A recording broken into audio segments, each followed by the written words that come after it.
The question given is what will be the least number which when doubled will be exactly divisible by 12, 18, 21 and 30.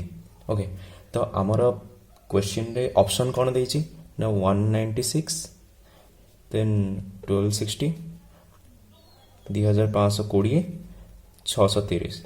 Okay, तो आम देखी से question पचार ये चार्टा भितर कौ नंबर टाक जब डबल करदे जो कौ नंबर टाक डबल करदे एक्जाक्टली डिविजिबल हो 12, 18, 21, 30 सांगे.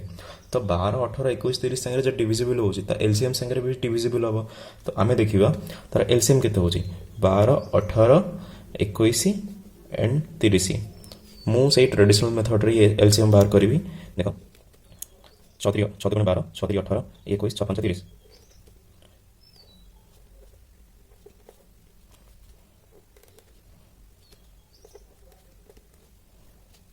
तो ये हम एलसीएम वैल्यू बाहर करदे केते होची 6.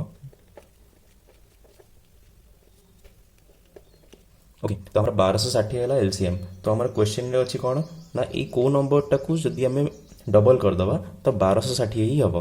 तो आम देखिपे 196 को जब डबल करदे फिर भी ये 1260 को डिवाइड हो पारनी.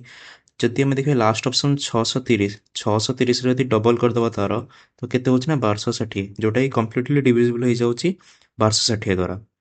Hence option D is correct answer.